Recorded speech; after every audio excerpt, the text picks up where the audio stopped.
Happy Reverend Dr. Martin Luther King Jr. Day, y'all. This is the first interview that was done December 24th, 1968, after Dr. King had been assassinated. Now, you're going to see how strong Coretta Scott King really was, as well as those kids.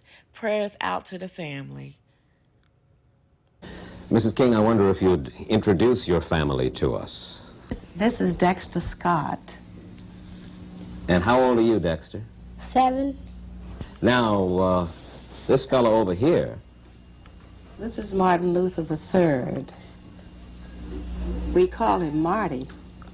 And how old are you, Marty? I'm 11 years old. I imagine, of course, that you bear your name with great pride, your father's name. But are there ever any difficulties because you are Martin Luther King?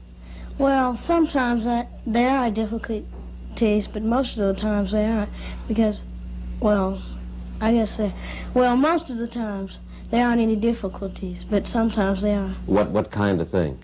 Well, like sometimes people ask me my father's name, and sometimes they tease me about my name and things like that. Mm-hmm. But mostly? Most of the time nobody teases me anything. Have you decided what you're going to do when you grow up? I want to be a preacher like my father. You do? Yeah. And this is Bunny. Yes. And what are you expecting for Christmas, Bunny? A bicycle. Mm-hmm. A horn. Mm-hmm. A doll.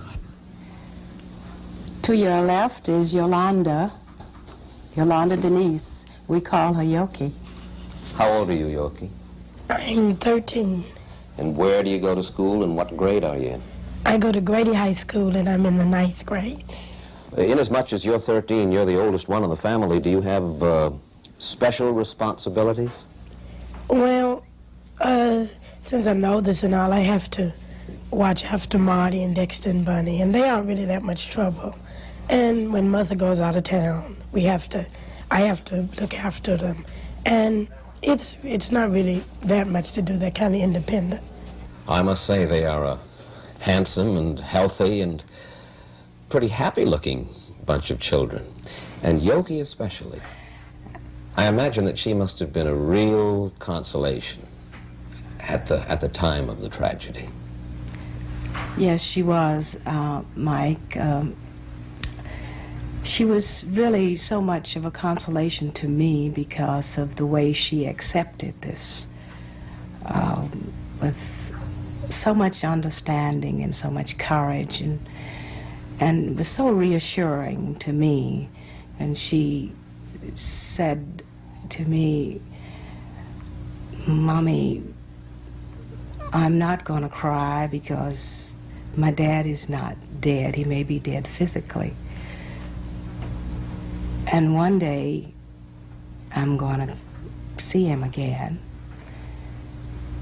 And she said, "Mommy, you are such a brave and strong lady. I don't know what I'd do if I were in your shoes. Mommy, should I hate the man who killed my dad in?" And I said, "No, darling, Daddy wouldn't want you to do that." And of course, I also said to her, "You are so brave, and I'm so proud of you." And I put my arms around her. And of course, she didn't cry very much. I didn't see her crying anymore, really. Mm-hmm. And she's been